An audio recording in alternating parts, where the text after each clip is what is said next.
Bueno, estamos listos entonces. Buenos días, hoy vamos a ver como tema de clase tomate, cuyo nombre científico, Soranollicum persicum L, que es la acepción más moderna. También en la bibliografía van a encontrar como Lycopersicum esculentum Mill, pertenece a la familia de las solanáceas, y tenemos tres formas o tres variedades. La sepsiforme, que corresponde al tomate llamado cherry, el mune, que es el tomate redondo, y el piriforme, que es el tomate perita. Para ubicar el tema, este tema que vamos a desarrollar se ubica en la unidad 11, cultivo y manejo del tomate y pimiento, y en el punto 3, fisiología del crecimiento y desarrollo, fases vegetativas y reproductivas, vamos a ubicar este tema que se relaciona a los aspectos del manejo vinculados a la fisiología de la reproducción. El objetivo general que tiene esta clase es, en principio, resignificar los contenidos previos, aquellos que ustedes vieron en las materias precedentes, y también a los contenidos que hemos visto en la primera parte de la materia relacionados a la parte de horticultura general. También comprender las prácticas que están asociadas a la fisiología reproductiva del tomate. Los objetivos específicos planteados, nos planteamos diferenciar los factores que influyen sobre los meristemas vegetativos y la diferenciación floral, identificar los elementos que determinan el establecimiento del fruto y el crecimiento, y relacionar las prácticas de manejo que están vinculadas a la fisiología de la reproducción. Para poder iniciar este tema, es conveniente recordar cuál es la zona de origen del tomate. La podemos ubicar en América, en Perú y Ecuador. Es una especie, por lo tanto, subtropical, una planta perenne que cultivada se comporta como anual. Y esto está dado por las limitantes del ambiente. Aquí es bueno refrescar qué es un centro de origen, si bien ustedes lo han visto previamente, pero recordemos que en los centros de origen de todas las especies se encuentra la gran variabilidad genética, que es donde los fitomejoradores recurren para buscar material para los programas de mejora. La importancia que tiene este cultivo es muy importante a nivel mundial también porque es el segundo después de la papa como alimento. En nuestro país se consumen aproximadamente unos 16 kilos por año per cápita, y su producción está centralizada en todos los cinturones verdes y zonas especializadas. Cuando vimos la parte de regiones, también vimos la ubicación, ¿no es cierto?, en las regiones principales donde se produce. La superficie cultivada es alrededor de 17.500 hectáreas, de las cuales 7.000 a 8.000 hectáreas son destinadas a la producción de tomate para industria. Y contabilizando en todo el país la cantidad de hectáreas de esta producción bajo invernadero de tomate, son aproximadamente unas 5.000 hectáreas. El rendimiento va a variar de acuerdo a la variedad, si es perita o es redondo, ya sea conducido a campo o en invernadero. Esa diferencia entre los valores que están indicados en la filmina pueden variar o son tan amplios porque, lógicamente, esa producción va a depender del manejo y de las condiciones en el lugar donde se realice la producción. Vamos a ver brevemente la descripción de la planta, la descripción botánica. Iniciamos con el tallo, que es rastrero, que presenta pelos glandulares y dos hábitos de crecimiento. Los dos hábitos de crecimiento principales que tiene el tomate son el tomate indeterminado, en el que después de 3 hojas aparece cada racimo, terminando en un brote apical de crecimiento vegetativo, y el determinado se diferencia porque en la parte terminal tiene una inflorescencia. Lo mencionamos acá y lo vamos a desarrollar más adelante porque esto tiene importancia con el tema que nos aboca hoy. Las hojas son alternas, compuestas, imparipinnadas, con una filotaxis 2,5.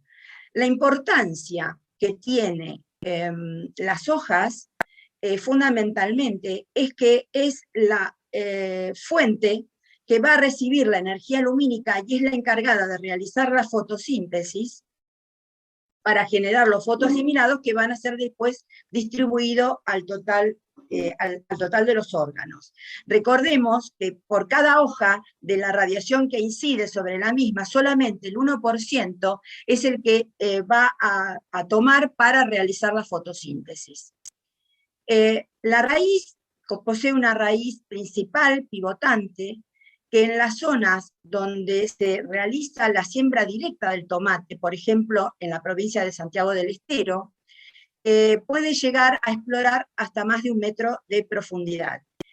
En el uso cotidiano, en los invernaderos locales y en otros, se recurre a el plantín, que cuando es extraído de la bandeja del spilding o de donde se esté realizando el plantín, en esa extracción, antes del trasplante, esa raíz principal se va a ver dañada, lo que va a generar una serie de raíces secundarias y adventicias en mayor cantidad. Y llegamos a la inflorescencia, que es el órgano en el cual hoy vamos a prestar mayor importancia. La inflorescencia del tomate es un racimo que puede tener entre 3 y 10 flores. Es una flor que se denomina perfecta, es regular, tiene súpero, es decir, es hipógina, y tiene entre 5 o más sépalos, pétalos y estambres.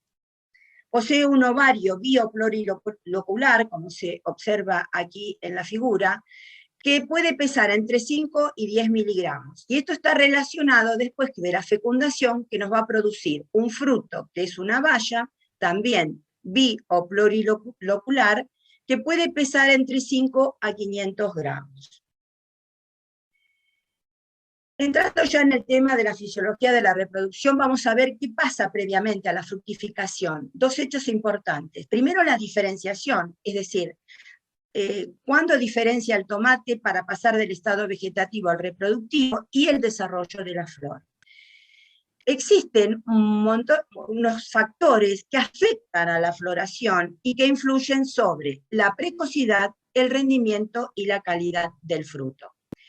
Esos factores podemos decir que dependen del cultivar, de la temperatura, fundamentalmente, de la radiación, que está relacionada a la competencia por esos fotoasimilados que genera la energía lumínica transformada en las hojas, como recién mencionamos, y la nutrición mineral. Ninguno de estos factores acciona en la diferenciación y el desarrollo de la flor en forma independiente, sino que lo hace en una complementación. Es decir, todos están interrelacionados para los efectos. Iniciando con el cultivar, hoy mencionamos que existían 2 hábitos de crecimiento. Uno, que son las especies indeterminadas, y las otras, la determinada.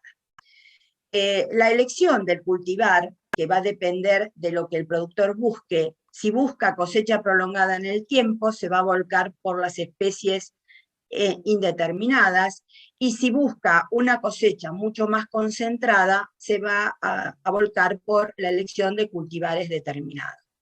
Ya mencionamos la diferencia que está en el ápice, donde el indeterminado tiene un punto de crecimiento vegetativo, mientras que el determinado termina en una flor. Eso es lo que hace que la cosecha quede concentrada en estratos con uniformidad en la maduración. También el número de hojas en esta planta de hábito determinado va a estar dado en forma indiferente, o sea, va a ser diferente en cada estrato, puede ser 1, 2, dependiendo de la variedad. En cambio, en el indeterminado está muy prefijado que entre racimo y racimo que se forma siempre hay 3 hojas.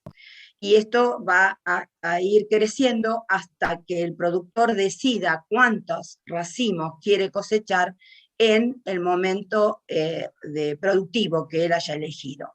También otra diferencia con respecto al determinado es que observen que en el racimo del indeterminado los frutos van creciendo y van cambiando la maduración desde la inserción del racimo en el tallo hacia el extremo de la inflorescencia, quedando cuajado y creciendo de manera diferente. Para poder estudiar bien entonces la fisiología de la reproducción, podemos dividir los estados de fase vegetativa y fase reproductiva. Y vamos a ver ahora por qué involucramos a la fase vegetativa. Susana, Y para ello vamos... Susana, Sí. ¿Dardo estás? Porque a mí se me fue Dardo. Quiero ver si perdió la conectividad o está. Estoy. Ah, está, perdón. Lo que Bueno. pasa es que entró alguien al consejo y para no Perdón, pensé que te habíamos perdido. Siga. Bien. Entonces, como les decía, la fase vegetativa tiene importancia y ahora vamos a ver por qué está relacionada a la fisiología de la reproducción. Los estados de la fase vegetativa las podemos dividir. El estado de plántula, que va desde siembra hasta el momento del trasplante, y en esta etapa, fundamentalmente, cuando yo coloco la semilla, ya sea en el spilding con un determinado sustrato, que debe tener aproximadamente un 75% de la capacidad de campo, es un momento de gran absorción de agua. La semilla en ese momento absorbe durante 12 horas consecutivas agua. Luego se detiene, descansa y a las 40 horas retoma e inicia nuevamente el crecimiento de la evolución de esa semilla para emitir, obviamente, la radícula y la emergencia. Luego, esa fase continúa con la expansión de los cotiledones hasta el momento de la aparición de las hojas verdaderas, que pueden ser 3 o 4, y generalmente ese plantín va a estar alrededor de 15 centímetros más o menos de altura. Ese plantín que ya está listo para llevar al trasplante, en ese momento la parte aérea alcanzó a acumular aproximadamente un 80% de la materia seca total, y el 20% queda distribuido en la raíz. Una vez que se obtuvo ese plantín, aparece la etapa que va desde el trasplante a la floración. Quiere decir que ya a partir de ahí va a haber un momento en que me va a indicar la propia planta cuándo es el momento visual del pasaje del estado vegetativo al estado reproductivo. Una es que, depende de la variedad, alcanza a formar 7 a 12 hojas verdaderas. En este momento, o en esta subperíodo, la velocidad de aparición de las hojas va a depender exclusivamente de la temperatura. Entonces, cuanto mejor condición de temperatura tenga, más rápida va a ser la aparición de las hojas. Y sabemos muy bien que las hojas, como hoy mencionamos, es la fuente de ingreso de la energía lumínica para la fotosíntesis, y de ahí a la generación de asimilados. La energía lumínica también es la responsable, ¿no es cierto?, de que esa hoja adquiera determinada temperatura. La partición de esos asimilados van a dirigirse hacia los distintos órganos de la planta, ya sea la raíz, el tallo, el ápice terminal, los brotes laterales y las hojas jóvenes. No solamente depende de la temperatura, sino de otros factores, como la luz también, en cuanto a su calidad y cantidad, es decir, de acuerdo a la longitud de onda y la cantidad de energía que pueda promover, el estrés hídrico y la disponibilidad de nitrógeno. ¿Por qué en esta etapa nosotros la elegimos como relacionada a la reproducción? Porque en estado de plantín ya existe la diferenciación floral, y va a depender de la temperatura y de la radiación. Y 3 semanas posteriores a la expansión de los cotiledones, ya se puede observar, si yo hago un corte, en qué estado se encuentra el ápice. Después de esto existen 9 días que desde que se expanden los cotiledones, de alta sensibilidad a estas dos variables climáticas, tanto la temperatura como la radiación. Existe una interrelación temperatura e iluminación que es responsable del momento de la iniciación de la inflorescencia y del estadio que va del crecimiento al momento de la iniciación. Estas variables, ¿por qué están interrelacionadas? Porque aquí la temperatura dijimos que tiene mucha influencia, igual que la radiación. Con baja temperatura y baja iluminación, esto va a favorecer a la formación de las flores. Si la iluminación no es buena, es decir, es deficiente, lo que va a influir en la apertura de la primera flor va a ser la cantidad total de radiación que incide sobre la planta. También, a menor temperatura, tiene una relación directa del número de flores que va a producir esa inflorescencia. Y esto se ve más acentuado en cultivos más de verano por la alta radiación recibida. La baja temperatura y una iluminación que no sea crítica y una buena disposición de nitrógeno también aumenta el número de flores. Si no tengo estas condiciones, también para aumentar el número de flores puedo recurrir a la pulverización de auxinas, que también van a aumentar el número de flores. En cambio, si yo aplico ácido giberélico, puedo reducirlo. Estas consideraciones puestas aquí tienen que ver con la formación de la primera, lo que tiene influencia en la primera inflorescencia. Y cada una de estas variables tienen un efecto diferencial, como pudimos observar, efecto de combinación de temperatura y luz en la formación de flores, la radiación total en la apertura y las bajas temperaturas en el número de flores. Esto ocurre en la primera floración. En la segunda, el número de inflorescencias que tenga, de acuerdo al cultivar que yo haya elegido, va a depender de las condiciones posteriores que tenga la planta y las condiciones y la marcha climática o ambiental que tenga el cultivo. Aquí lo que yo quiero mostrarles, cuando mencionábamos por qué habíamos elegido, o por qué la fase vegetativa tenía una relación directa con lo que va a pasar con la reproductiva, es porque en el momento del trasplante ya se encuentra diferenciando. Y aquí vemos, este es un ensayo que se hizo para el trabajo final de carrera de Griselda Cremaschi, donde para una misma fecha de trasplante y 3 híbridos diferentes, haciendo los cortes en laboratorio y haciendo la observación microscópica, nos encontramos que las 3 variedades o híbridos seleccionados se encontraban en distinto estado de evolución del meristema vegetativo. Por ejemplo, Badro se encontraba con una previa diferenciación, Sofía estaba con el primordio de la primera flor, este estado, y Superman, que en ese momento era uno de las vedettes en el híbrido cultivado en la región, ya se encontraba totalmente diferenciado. Entonces, fíjense que esto lo comparamos con esta figura extraída, este esquema extraído del libro de producciones de semilla de tomate, del ingeniero Argerich y Gaviola, donde son coincidentes las fotos que nosotros obtuvimos. Esto es importante porque esto me está diciendo que este híbrido, trasplantado en la misma fecha, va a necesitar de más días para poder llegar a la aparición de la primera flor. Pero lo que yo quiero indicar en esta evolución es que ya en estado de plantín, la planta llega prácticamente diferenciada al lugar definitivo del cultivo.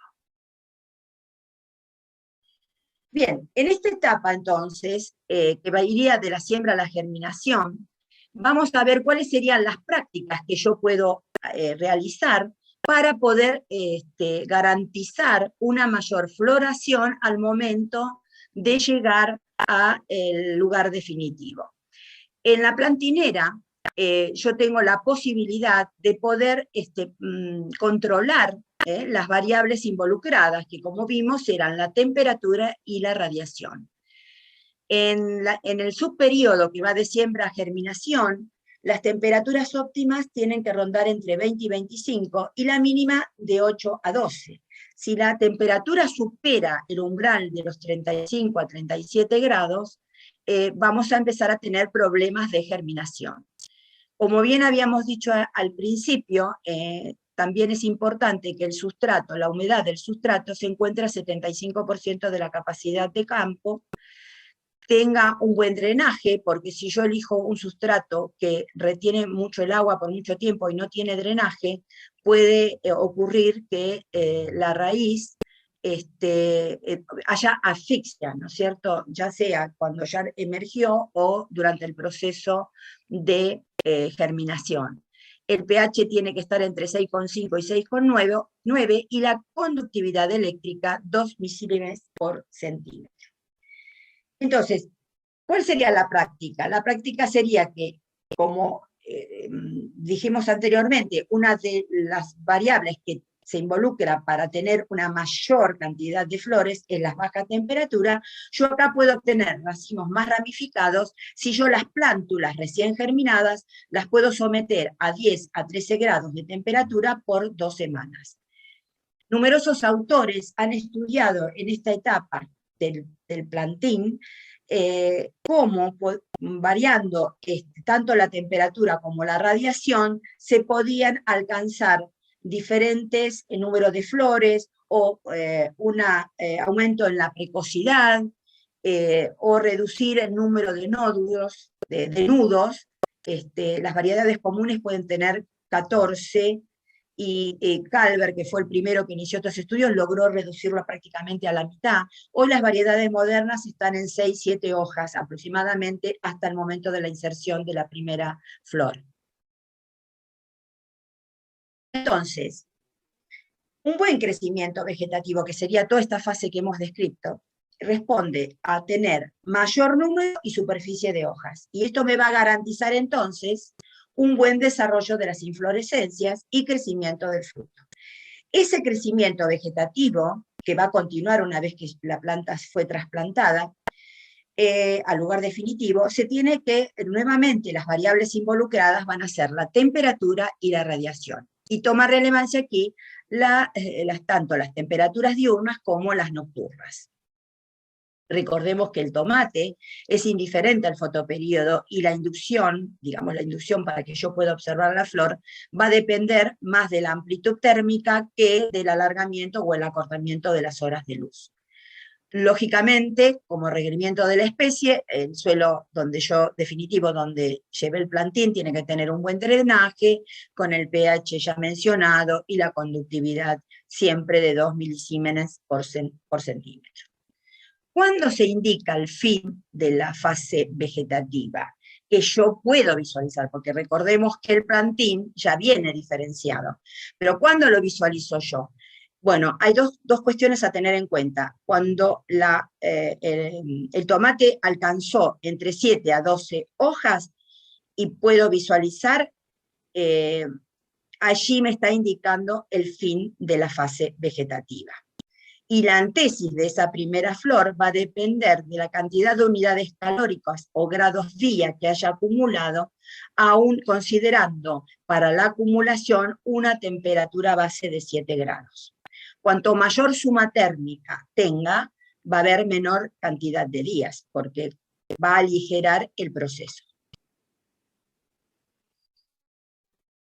Entonces ahora, ya como vimos también las prácticas que podíamos hacer en la fase de germinación, de siembra-germinación, vamos a ver desde esta fase vegetativa, una vez que la planta llegó al lugar definitivo, vamos a ver las prácticas de manejo que yo puedo realizar. Una, lógicamente, como vimos y observamos en la filmina donde el ápice estaba en distintos momentos, esto, bueno, lo realizan los investigadores, pero ya se puede decir el estado en que una variedad en una región determinada puede encontrarse en estado de plantín. ¿Y cómo manejo esa fecha de trasplante? A través de la temperatura del aire. Si yo voy a elegir Badro para hacerlo en un trasplante temprano, por ejemplo, yo, sabiendo que esa planta puede estar un poco más retrasada en la diferenciación, va a necesitar de mayor días mayor número de días para pasar del estado de diferenciación al estado reproductivo. Otra práctica muy importante es a la hora de el trasplante con esa plántula que está en estado o fase vegetativa, es elegir la correcta densidad de plantación. ¿Por qué? Porque la densidad de plantación, si bien en el momento inicial del trasplante las hojas del tomate no van a tener la máxima captación de luz, a medida que la planta vaya creciendo, va aumentando el área foliar y eso va a afectar a la cantidad y la calidad de la radiación porque se va a producir sombreado. Y como hoy dijimos que las hojas son la fuente energética que necesita hacer fotosíntesis para después generar fotoasimilados que van a ser distribuidos, se habla de una densidad, elegir una densidad de acuerdo al cultivar, el vigor que tenga esa planta y el tipo de cultivo que voy a realizar. Las densidades comunes o normales oscilan entre 2 a 4 plantas por metro cuadrado. Hoy, con la aparición de las plantas injertadas, ya no hablamos de plantas por metro cuadrado, sino que hablamos de ramas por metro cuadrado, porque la conducción de la planta injertada se puede hacer a más de una rama, que es lo normal en una planta de tomate común. Entonces también la densidad se puede expresar en ramas por metro cuadrado. Otro factor importante que tiene que ver en esta fase es el manejo del riego. Si la planta tiene un estrés hídrico en este momento, lo que va a hacer es centralizar todos los fotoasimilados que tiene acumulado, a redistribuirlos y mandarlos fundamentalmente a los órganos y a la raíz. Lo que no va a hacer es crecer con la velocidad que lo venía haciendo, porque esa falta de agua va a generar como un detenimiento, ¿no es cierto?, en la planta. Basado en esto, una de las prácticas que se hace después del trasplante es que se suele cortar el riego al tomate unos días para generar este efecto. Ojo, este estrés hídrico es simplemente una práctica que se realiza para lograr esto. Si el estrés hídrico se produce en otra etapa, como por ejemplo ya la floración o el crecimiento de fruto, es una práctica no deseable. El riego es fundamental en el cultivo de tomate. Otra práctica también que puede favorecer para la distribución de los fotoasimilados hacia los brotes terminales, raíz, tallo y racimo, es la práctica del desbrote, que consiste en la eliminación del brote que se encuentra entre la hoja y el tallo. ¿Cuál es el objetivo? Es limitar el punto de crecimiento. ¿Por qué? Si yo lo dejo crecer al brote, supónganse que yo, si estoy en una planta injertada, lógicamente voy a seleccionar, puedo hacerlo aquí o más abajo, los brotes para seleccionar el número de ramas, pero en un cultivo normal, si yo este brote lo dejo crecer, voy a tener mucho desgaste de los asimilados que también van a ir a ese brote. Entonces lo conveniente es eliminarlo lo antes posible y de esa manera limito el punto de crecimiento y además, si yo lo dejo evolucionar, me va a ocurrir que si yo lo corto, va a generar una herida en la planta, que puede ser fuente de entrada de algún patógeno. Sobre todo con el problema de cancrosis que tenemos, esto hay que tratar de evitarlo, y si lo vamos a hacer, porque no nos quedó otra cosa que hacer, tener la precaución de que la herramienta utilizada esté previamente desinfectada. Otro de los factores que influyen o práctica que yo puedo manejar en estos momentos es la fertilización. Es decir, recordémonos que entre los factores que habíamos mencionado, hablábamos de la nutrición mineral. Y esa nutrición mineral la efectúo a través de la fertilización. Acá lo vamos a dividir en 2 etapas. Una cosa es la fertilización hasta la floración, y la otra es después de la floración. es decir, del pasaje, la fase vegetativa y la fase reproductiva. Hasta la floración, la variación de nitrógeno, fósforo y potasio hay que mantenerla entre 1, 0,80, 0,80. Estos no son valores de kilos, sino proporciones. Si yo quiero calcular o estimar la cantidad de kilos, saben que hay otros factores involucrados, como conocer el estado del suelo en el momento del trasplante, y otras variables más que me permiten hacer el cálculo. Eso ustedes ya lo vieron en riego y drenaje. Después de la floración, se disminuye el contenido de fósforo y se aumenta el contenido de potasio. Si yo no mantengo estas proporciones, supónganse que en la floración tengo un valor de 0,20, como está después de floración, de fósforo. Inmediatamente yo voy a observar las plantas y las voy a ver con una nervadura color violáceo, lo que me está indicando la disminución de fósforo en ese cultivo.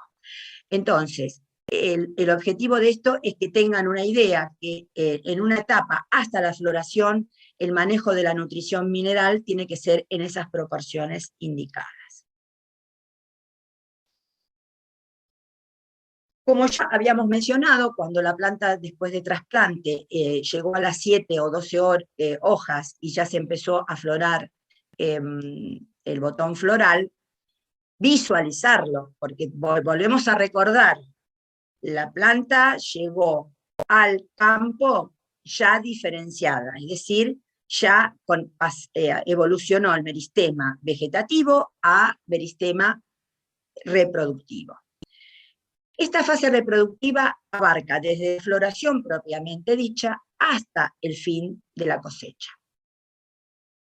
En esta etapa también va a haber cambios del ápice vegetativo a reproductivo, que va a variar de acuerdo a los cultivares, si son determinados o indeterminados. Y vamos a ver ahora cuáles son los factores que influyen en la velocidad de ese crecimiento y en el desarrollo de las flores. Aquí lo más importante en estado de floración son las temperaturas diurnas y las temperaturas nocturnas.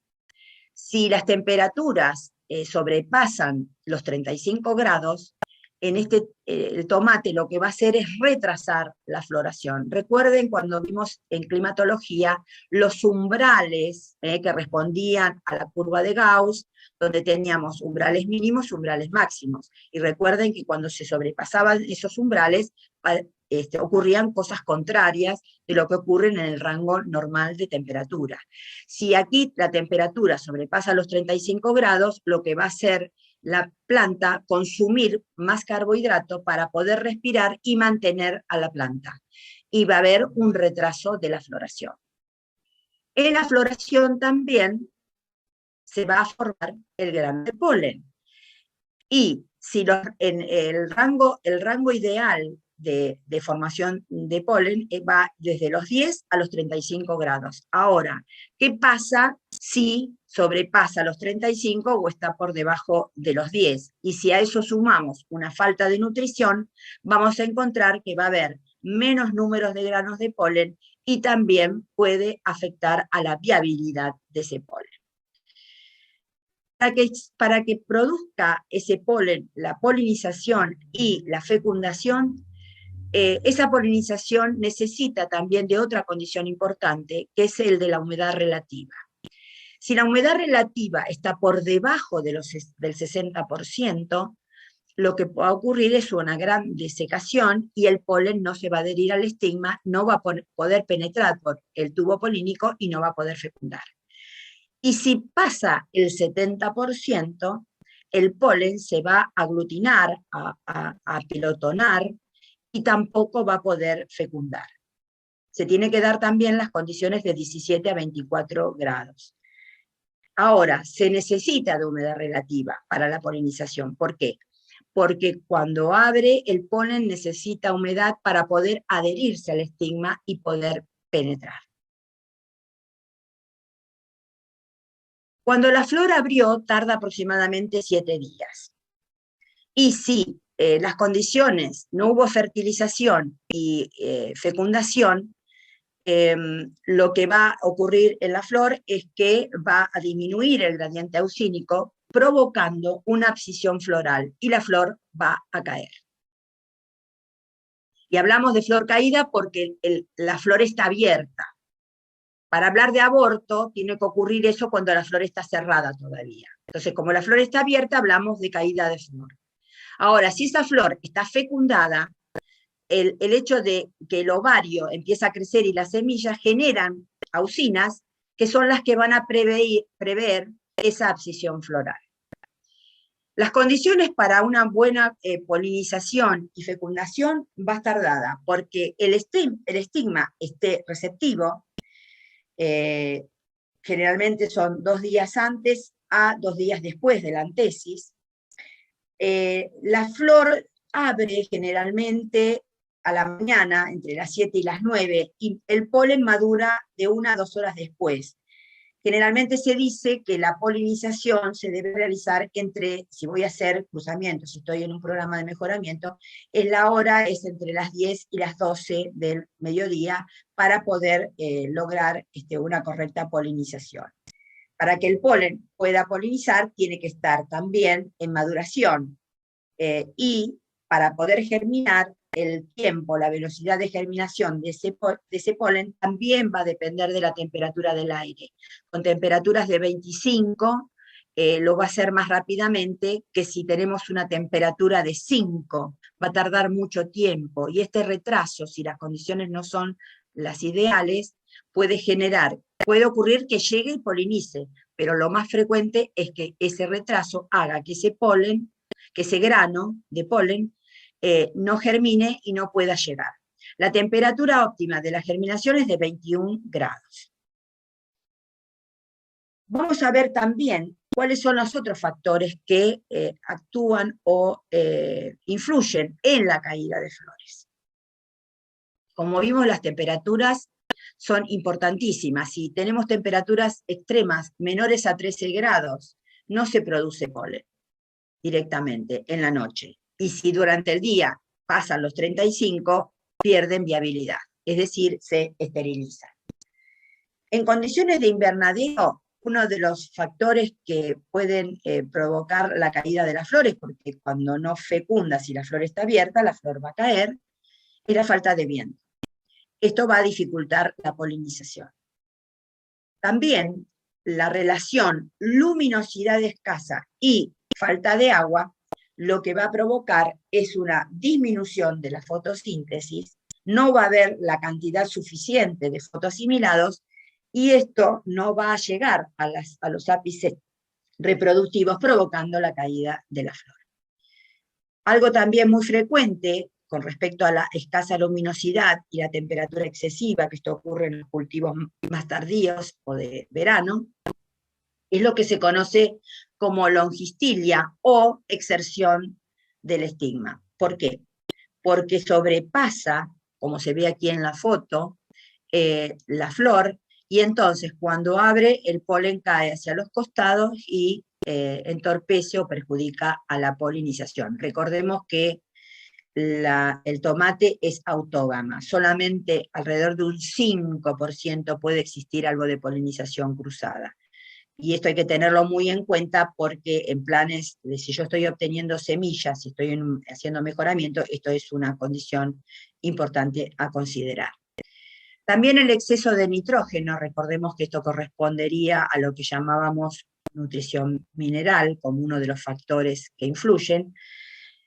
Si la planta está con exceso de nitrógeno, va a haber un mayor crecimiento vegetativo, los asimilados van a ir hacia las zonas de los ápices vegetativos para no favorecer al órgano reproductivo, y por lo tanto va a haber caída de flores.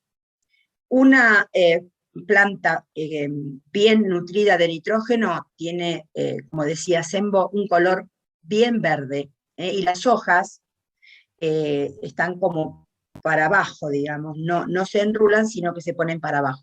Eso me indica buen nitrógeno, pero cuando hay exceso ocurre esto, ¿no? Que no hay desvío hacia los ápices reproductivos.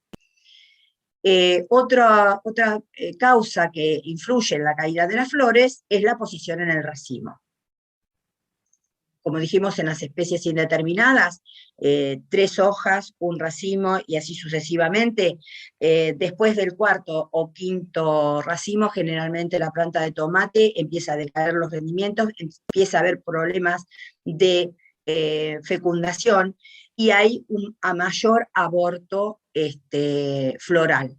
Pero ya acá, para hacer la diferencia entre caída de flores y aborto, es que la flor en esos racimos superiores se encuentra cerrada. Bueno, entonces ahora vamos a ver cuáles serían las prácticas planteadas, cuáles son los problemas que se tiene. Vamos a ver las prácticas a realizar para solucionar la caída de flores. Dijimos que uno de los problemas son las bajas temperaturas. Cuando la temperatura está por debajo de los 13 grados, es decir, que el polen no va a estar viable, se pueden utilizar fitohormonas, que es una auxina, el ácido beta-naftaleno-acético, conocido como tomatosa.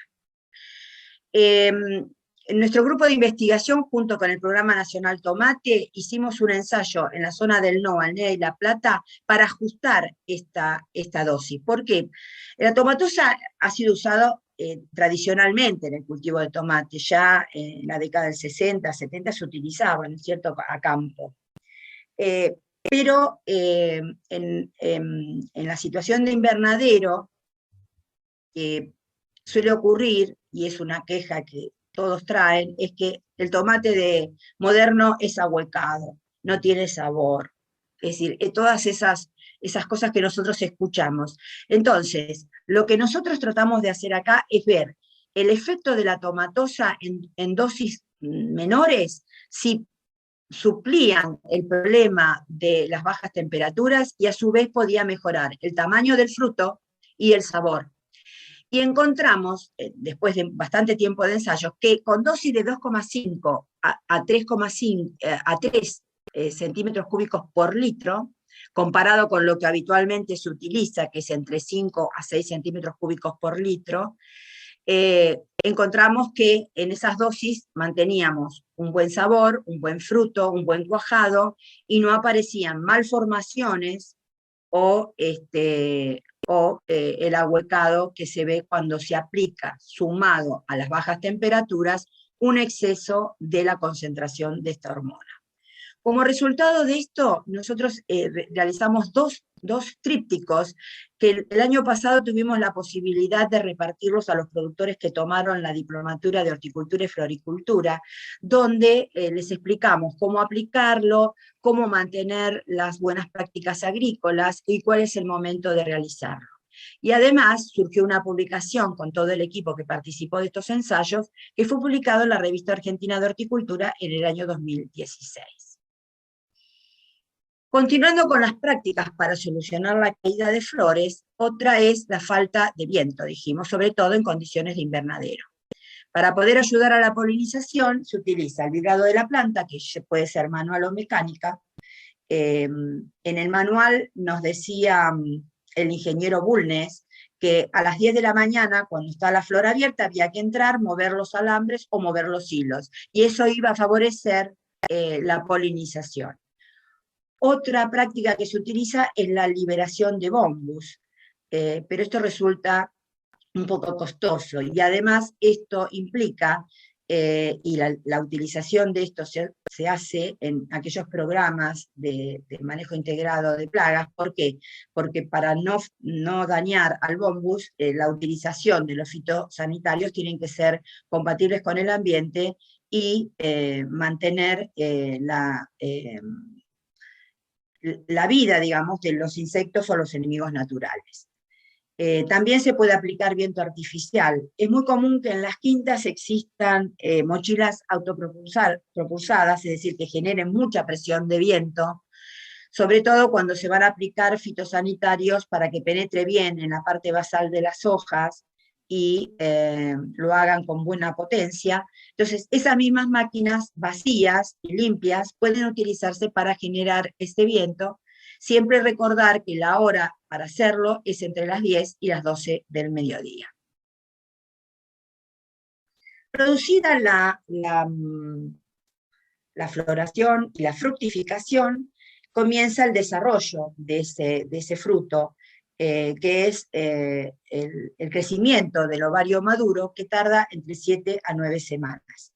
Y el tamaño potencial que ese fruto va a tener va a depender de la cantidad de asimilados que tenga disponible la planta y la capacidad que tenga ese destino para poder absorberlos.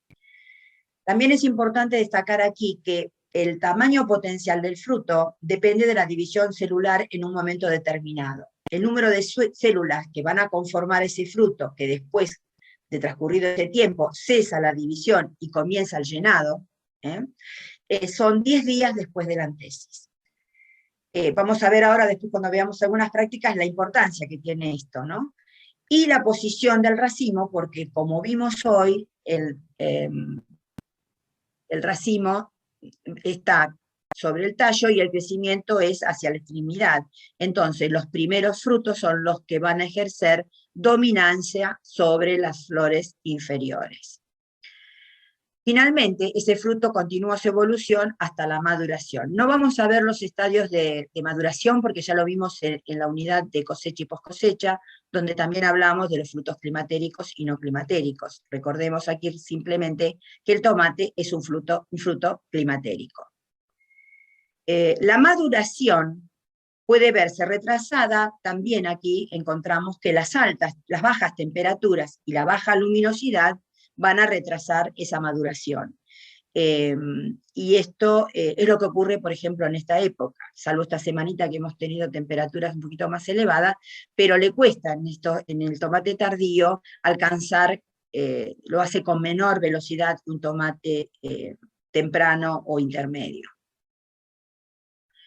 Lo que afecta también a la maduración son las altas temperaturas. ¿Por qué? Porque la alta temperatura interrumpe la síntesis del licopeno y eso hace que la coloración del fruto sea más de tipo amarillento y no roja, como conocemos normalmente al tomate.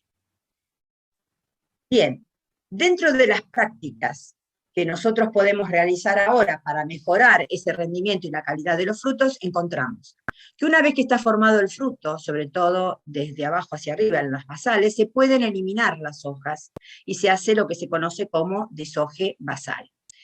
Pero para poder hacerlo hay que garantizar que todos los frutos hayan alcanzado el tamaño comercial. A partir de allí se puede eliminar las hojas que además de mejorar aspectos sanitarios, porque esas hojas ya están senescentes, permiten la penetración de la luz para poder realizar una mejor maduración. El equipo de investigación también trabajó sobre deshoje, pero entre racimos, es decir, dijimos que en la especie indeterminada, entre racimo y racimo, hay 3 hojas.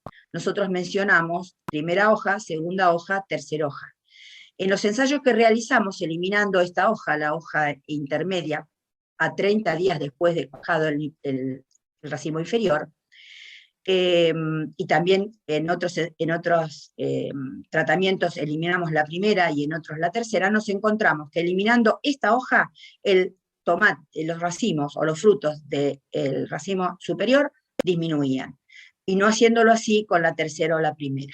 Finalmente nos quedamos con la tercera como práctica, ¿por qué? Porque eliminando esta hoja se aumentaba el rendimiento mucho más que eliminando esta. Cuando hicimos la marcación molecular, nos encontramos que el 20% de los fotoasimilados queda retenido en el tallo, que es aproximadamente el 20%, como bien dije. Cuando eliminábamos la tercera hoja, bajaba drásticamente a 14%, y ese 6% que faltaba en esa retención se veía reflejado en los racimos superiores. Esto también surgió una publicación que se hizo en el Simposio Internacional de Cultivos Protegidos en 2002 en Catania, en la Universidad de Catania. La eliminación del brote terminal es otra de las prácticas, porque así como cuando eliminamos el brote común, nosotros lo que hacemos es eliminar puntos de crecimiento. Cuando yo ya tengo definida hasta cuántos racimos quiero cosechar, se hace el capado. Y de esa manera todos los fotoasimilados y la tasa de crecimiento aumenta en los frutos que están más próximos al ápice. y de esa manera, con esa eliminación, estoy definiendo la producción y mejorando el crecimiento de los frutos. Otra práctica que se puede hacer es la eliminación de flores por competencia entre frutos o los frutos pequeños. Y aquí recordemos lo que mencionamos recién, que los primeros 10 días después de la antesis es cuando se produce la multiplicación celular.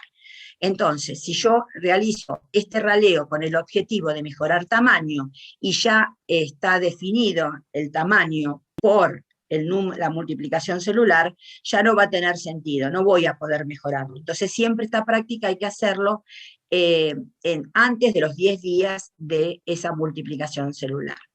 Esto es importante recordar. Cuando apareció en la zona el cultivo de los primeros larga vida, el famoso tomate Tommy, esa F1 lo que tenía como particularidad es que tenía hasta 32 flores por racimo.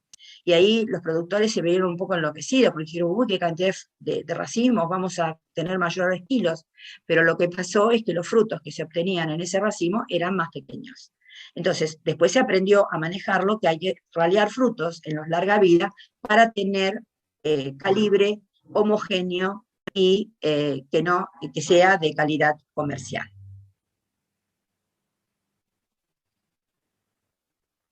Bien, vamos a resumir rápidamente lo que hemos visto hasta ahora. En principio, uno de los factores que influye en la reproducción, dijimos que es el cultivar. A través del tiene diferente hábito de crecimiento y requerimientos de diferenciación diferentes cada cultivar, ¿no es cierto?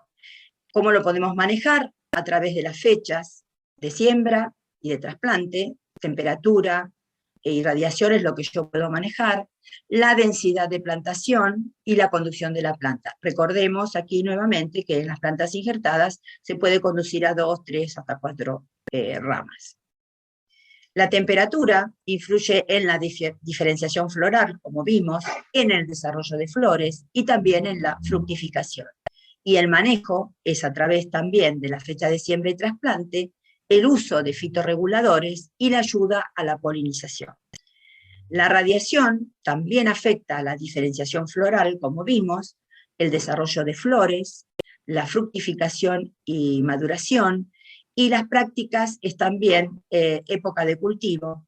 Normalmente en nuestra región se trabaja con un trasplante temprano, un intermedio o un tardío. Entonces, de acuerdo al cultivar que haya elegido y las condiciones idóneas para ese cultivar, es la época de cultivo, teniendo buena disponibilidad de radiación.